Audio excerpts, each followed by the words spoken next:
Les recherches archéologiques ont révélé le passé grec, puis romain de Marseille, ses transformations au temps des premiers chrétiens, la naissance de la ville médiévale et son évolution jusqu'à nos jours.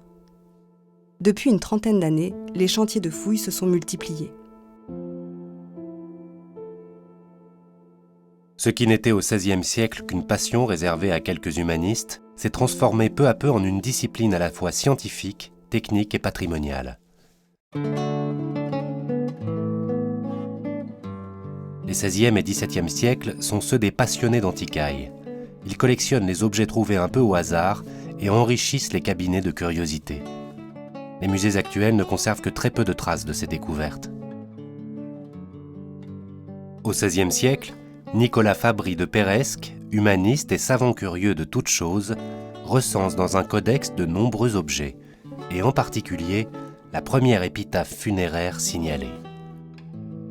Plus tard, Louis-Antoine de Ruffy puis Jean-Baptiste Bernard Grosson publient des ouvrages dans lesquels ils présentent des objets trouvés sur différents lieux, comme à Saint-Victor.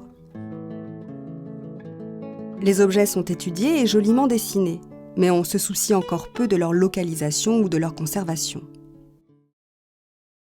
Au XIXe siècle, de grands travaux d'urbanisme sont menés à Marseille qui mettent au jour de nombreux vestiges. Quelques observateurs, soucieux de conserver ces témoins du passé, consignent leurs informations, toujours sous forme de dessins, mais aussi de plans ou de maquettes.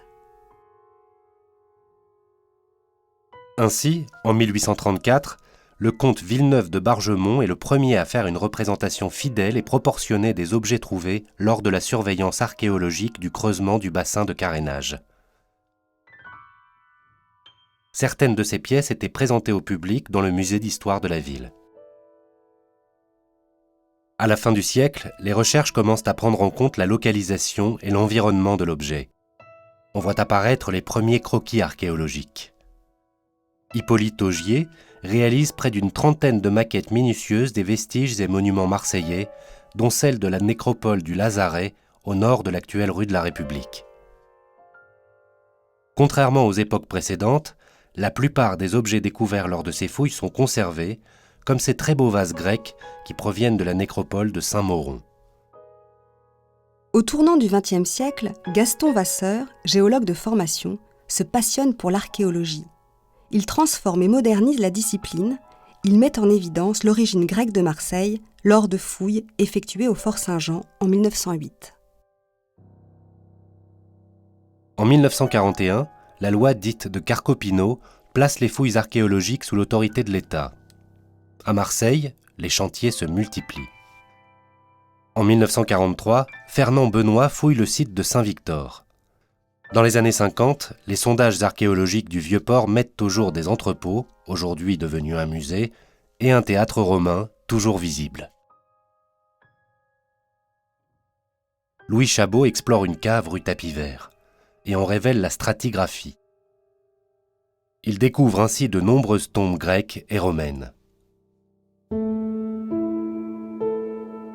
En 1967, un grand chantier de fouilles de sauvetage démarre sur le site de la Bourse et se poursuit durant plusieurs années. Les découvertes provoquent un véritable choc en révélant tout un secteur de la ville antique, la corne du port, les fortifications grecques et la voie romaine. Le plus ancien de ces vestiges, aujourd'hui visibles, est un enclos funéraire à frise dorique orné de métopes triglyphes. L'ensemble du site est classé monument historique. En 1981, un grand chantier s'ouvre sur la butte des Carmes. Il permet de dessiner les limites septentrionales de la ville intramuros aux périodes antiques et médiévales. Mais ce chantier est mené dans des conditions difficiles et la plupart des vestiges trouvés ne sont pas conservés. Ce second choc archéologique conduit l'État et la ville à mettre en place une équipe d'archéologues municipaux qui prennent en charge les fouilles d'urgence. Depuis 1985, les fouilles se sont considérablement accrues à Marseille. Les chantiers se multiplient dans le quartier du Panier et en périphérie de la ville antique. Il s'agit avant tout de travaux préventifs. Malgré leur durée relativement brève, ils permettent d'assurer la sauvegarde du patrimoine archéologique menacé par les travaux d'aménagements urbains. Depuis 2001, l'INRAP assure la plupart de ces interventions. Sur l'ensemble du territoire communal, l'histoire de la ville est révélée et prise en compte de ses origines à nos jours. Si de rares vestiges bâtis peuvent être conservés sur place ou réenfouis, la totalité du lapidaire et du mobilier mis au jour lors de ces opérations est conservée dans le dépôt archéologique municipal. Des balbutiements du XVIe siècle à nos jours, la recherche archéologique n'a cessé d'évoluer. Sur le plan scientifique, elle associe aujourd'hui de nombreuses disciplines, comme la céramologie, l'anthropologie, l'étude du bâti et des navires anciens. Sur le plan technique, il n'est pas rare de voir intervenir des engins mécaniques et des outils informatiques sur les chantiers de fouilles, bien loin de l'image romantique de l'archéologue armé de spatules, pinceaux et tamis. Enfin, les objets entreposés dans le dépôt de fouilles trouvent une seconde vie au travers d'ouvrages spécialisés ou d'expositions dans des musées comme celui-ci.